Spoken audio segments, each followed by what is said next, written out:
بيبتدي فيلمنا مع بطلتنا مادي وهي خارجة بسرعة وبتحاول توقف ضابط المرور قبل ما ياخد عربيتها علشان الضرايب حجزت على كل ممتلكاتها، وبتفضل مادي تستعطفه بطريقة لطيفة. ما هم أصلا يعرفوا بعض من قبل كده وكان في بينهم قصة حب مولعة من قبل كده، وبتفضل تحلف له إنها لسه بتحبه ومخلصة ليه لحد وقتنا هذا. لكن هو بيكون عارف إنها بنت العبية مش سهلة كل يوم مع راجل لأنها متحررة زيادة عن اللزوم. وفعلا كلامه بيكون في محله لأنه هو بيكلمها فجأة بيلاقي شاب طالع من بيتها، وطبعا كان بايت عندها طول الليل. لكن هي بتكذب وبتقوله إن ابن عمها، بس هو مش بيصدقها. فمادي بتاخد العربية وبتروح شغلها بالسكوتر، لكن وهي في الطريق بتلاقي عربيتها لأن الشرطي كان في المطعم بيشتري فطار. فبسرعة اتسحبت وحاولت تفكها وتسوقها، لكنها معرفتش لأنها كانت متكلبشة بالحبال كويس قوي.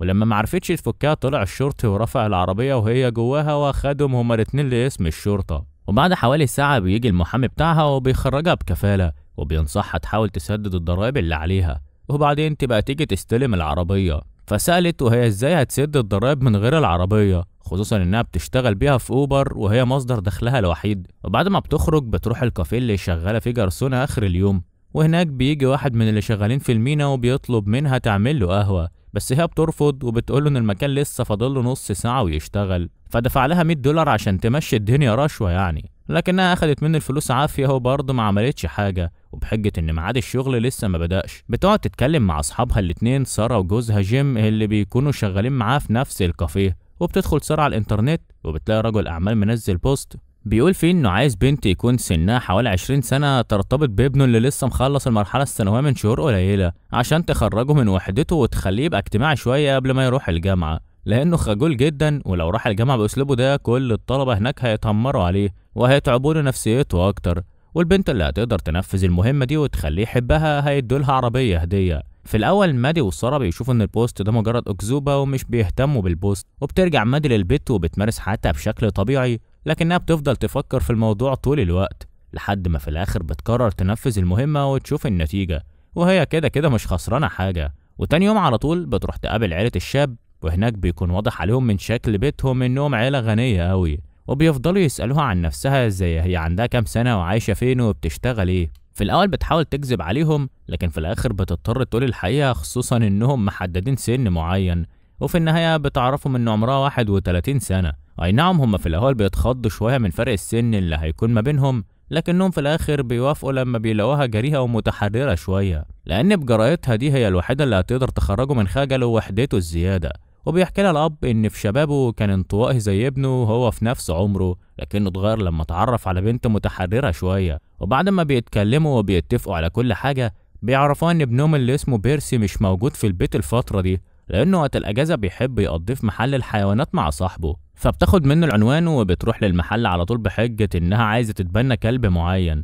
ولما بتشوف بيرسي بتعرفه على طول لانها كانت شافت صورته في البيت، ومش بترضى تتعامل ولا تتكلم مع اي حد في المحل غيره هو وبس. وبعد ما بتدخل معاه للمكتب وبتقعد تتكلم معاه في تفاصيل تبني الكلب، وفي النهاية بتقول له ايه رأيك اخدك في طريق واوصلك لحد البيت، وبتفضل تضغط عليه لحد ما بيركب معاها العربية. وهم في الطريق بتاخد منه التليفون وبتقفله، فبيرسي بيبدأ يقلق منها، خصوصا انها بتمشي بيه من طريق مختلف، وبيخاف اكتر لما بيلاقي اسلحة والات حادة كتير في العربية، فبيتوقع انها هتخطفه، وعشان كده بيطلع من شنطته بخاخ فلفل وبيرشه على عيونها. فمن حظها انهم بيكونوا خلاص وصلوا عند بيتها، وهناك بتسأله ليه عملت كده، فقال لها لان كنت خايف احسن تخطفيني. ففهمته انها لو هتخطف مش هتخطف شاب عمره 19 سنة، وبتقول له كمان انها كانت جايباه هنا عشان يتعرفوا على بعض اكتر ويتكلموا براحتهم. فبسلامته اكتشف انه فهم الموضوع غلط، واعتذر منها وجاب لها خرطوم المية وغرقها من فوقها لتحتها، وحب يصلح موقفه وعرض عليها يتقابلوا بكرة بالليل ويسهروا سوا. فطبعا هي وافقت لان ما كانش عندها حل تاني، وفي النهاية سابها ومشي. ولما جه الميعاد راح لها البار وهو لابس بدلة، وخاف جدا لما سمع صوت كرة البلياردو، كان موقف محرج جدا. بعدها سألته تشرب ايه، فطلب شاي بالنعناع، وده كان مشروب غريب بالنسبة لمكان زي ده، لانه اصلا مش متعود يخرج ولا يشرب في الاماكن دي.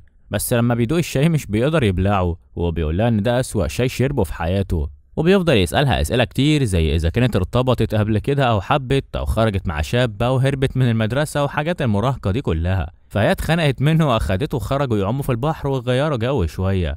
بعدها مادي بتاخده لبيتها وهناك بتحاول تغريه، لكن كل ده مش بيأثر فيه، والواد يعني من كتر التوتر بيحصل له طفح جلدي. فبيقول لها انا اسف لما بتوتر بيحصل لي كده. فقعدته قدامها وبدأت تحط له مرهم للتسلخات، وحست وقتها انها بتتعامل مع ابن اختها اللي لسه في 6 ابتدائي. بس غصب عنها اضطرت تكمل في الموضوع عشان تاخد العربية وترجع تشتغل بيها في اوبر وتسد الاقساط اللي عليها والضرائب اللي خربت بيتها. وبيقعد يتكلم معاها عن طفولته المؤلمة وقد ايه المربية بتاعته اللي اسمها جودي كانت قريبة منه، خليكم فاكرينها عشان هنشوفها بعدين. وفي الاخر بيعتذر منها تاني وبيسألها ايه رأيك نقضي اليوم كله بكرة مع بعض ونعوض الليلة اللي باظت دي. فوافقت على طول. ولما جه تاني يوم خرجوا سوا وفضلوا يلعبوا ويجروا على الشط وقضوا وقت لطيف جدا، وبيقعدوا يرتاحوا شوية. وبيسألها بيرسي عن أهلها. في الأول هي ما كانتش عايزة تتكلم، لكن لما هو أصر عليها حكيت له كل حاجة، وقالت له إن أمها للأسف حبت راجل متجوز وغلطت معاه، وبسبب العلاقة دي هي حملت فيها، وحبيبها لما عرف إنها حامل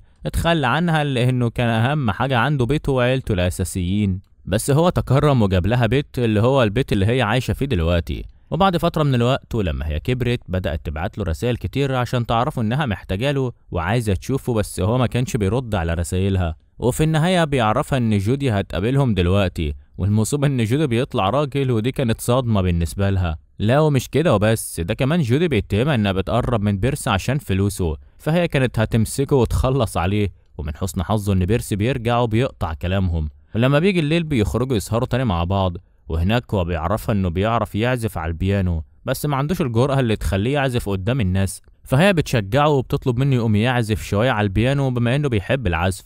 اي نعم هو بيكون متردد، لكنها بتصر عليه لحد ما بتخليه فعلا يعزف. والمدهش انه بيعزف معزوفة خطيرة بتخلي الناس كلها تنبهر وتركز معاه. وبعد ما خلص عزف كان مبسوط جدا ومش مصدق هو جاب الشجاعة دي منين.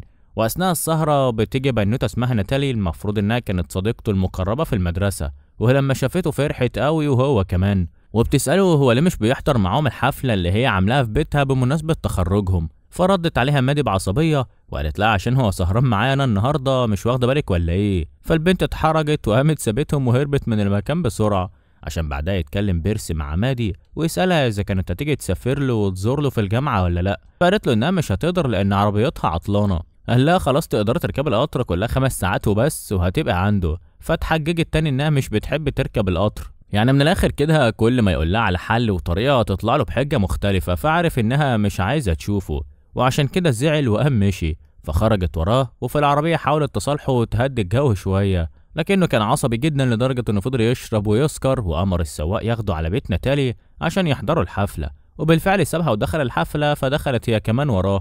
وفضلت تدور عليه في البيت كله لحد ما في الآخر لقيته تعبان جدا بسبب الويسكي الكتير اللي شربه. فأخدته بسرعة الحمام وخليته رجع كل الويسكي اللي شربه. بعد شوية جم أهل ناتالي وزعقوا لها عشان عملت مشاكل وبوظت لهم الحفلة. فخرج بيرسي وبدل ما يضرب أبوها ضرب مادي بالبوكس في وشها، والبيت اتكسر وكانت ليلة سودة. وفي النهاية خرجوا هما الاتنين مع بعض، وفي العربية اعتذر منها تاني ونسيوا كل الأكشن اللي حصل وتصالحوا. ولما بيطلع الصبح بيعرف والده إنه طلع الرخصة وهيسوق هو العربية بنفسه. فطبعا أهله كانوا فرحانين بيه وشايفين إنه فعلا اتغير وبقى متفتح شوية عن الأول. وأخد بيرسي المفاتيح ونزل يشغل العربية. أما الأب فطلب من مراته تتصل على مادي وتشكرها على المجهود الكبير اللي بذلته مع ابنهم، وتعرف إنهم هينقلوا العربية النهاردة باسمها وهيمضوا لها العقد. بس للأسف كانوا ناسيين إن التليفون متوصل ببلوتوث العربية، وقدر بيرسي يسمع أمه وهي بتكلم مادي وعرف كل حاجة. أي نعم هو زعل لكنه مرضيش يواجههم بالحقيقة. وفي اليوم اللي بعده عزم مادي على الغدا من غير ما يقول لهم، واتفاجئوا كلهم لما شافوا بعض. وطول ما هم قاعدين كان بيقول لهم انتوا ليه مش بتسألوها ولا سؤالها عن نفسها، فبيضطروا يسألوها عشان ما يلفتوش نظره. فهو سابهم يتكلموا شوية وخرج بحجة انه هيتكلم في التليفون، لكنه ما كانش بيتكلم في التليفون ولا حاجة. وطلع اخد صاحبه وسرقوا العربية ومشي بيها جوه الغابة، وهناك كسرها ودغدغها انتقاما منهم علشان كذبوا عليه. وبعد ما رجع البيت واجه مادي بالحقيقة وعرفها انه اخد العربية وكسرها في الغابة. فهي حاولت تفهمه انها اضطرت تعمل كده عشان ما تخسرش بيتها، لكن هو برضه ما قدرش يسامحها وطلب منها تخرج من بيتهم وما تظهرش في حياته تاني ابدا. بعد كده بيزعق لاهله عشان اتدخلوا في حياته وطلب منهم يسيبوه يعتمد على نفسه وملهمش دعوة خالص بحياته. اما مادي فرجعت تاني تشتغل في اوبر بالعربية وبدأت تسد الاقساط اللي عليها، وبيرجع كل واحد فيهم يعيش حياته من تاني بشكل روتيني زي الاول. ونفسيتهم بتبقى مش أحسن حاجة وهم بعيد عن بعض. وبعد ما فات يومين بنسمع سارة وجيم وهم بيقولوا لمادي إنهم للأسف مضطرين يسافروا ويسيبوا المدينة لأنها غالية وبالأسعار دي مش هيقدروا يشتروا فيها بيت حتى لو كان بيت صغير على قدهم، لكن لو سافروا هيقدروا يشتغلوا ويكونوا مبلغ كويس يشتروا بيه بيت أحلامهم عشان ابنهم اللي جاي للدنيا جديد. فهي في الأول بتحاول تقنعهم يفضلوا معاها لأنها ملهاش حد غيرهم، ولو مشوا وسابوها هتبقى وحيدة، لكنهم ما كانش عندهم حل تاني غير ده. بعدها بيوم بتقابل شرطة المرور وبتروح تصالحه وبتعتذر منه على استغلالها ليه من قبل كده، وبيبان عليها انها اتغيرت وبدأت تبقى انسانة جديدة، بس ده طبعا بسبب بيرسي اللي كانت عايزة تغيره فهو غيرها للأحسن. وطول الوقت كانت حاسة انها مفتقداه ووحيدة وحزينة من غيره لأنه قدر يسيب فراغ كبير في حياتها، عشان كده راحت تسأل عليه في محل الحيوانات، بس للأسف صديقه مرضيش يقول لها أي حاجة عنه وطلب منها تسيبه في حاله وملهاش دعوة بيه.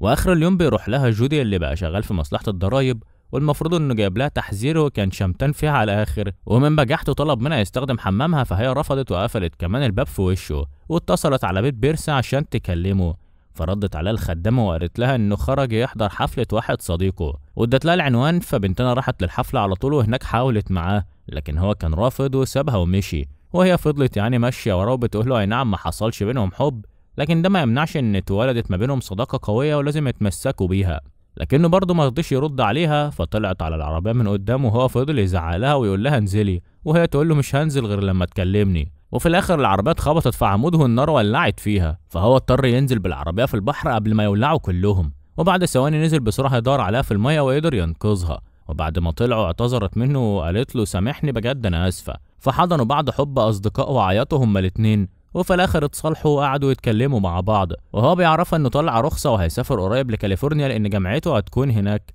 اما هي فبتعرفوا انها باعت البيت وهتسافر تعيش هي في كاليفورنيا عشان الحياه هنا بقت غاليه وصعبه عليها، يعني صدفه مفيش بعد كده، وبيتفقوا يسافروا مع بعض في نفس اليوم. ولما بيطلع الصبح بتجيب ساره وجيم وبتفاجئهم انها هتبيع لهم هما البيت بدل ما تبيعوا لحد غريب، وهم كده كده كانوا عايزين يشتروا بيت. اما بيرسي فبنشوفه وهو بيحضر شنطته لانه خلاص مسافر للكليه وبيودع اهله وبيمشي، وفي النهايه بينزل يلاقي صديقته مادي مستنياه وبيسافروا سوا بعربيتها، وخلص الفيلم على كده. سلام.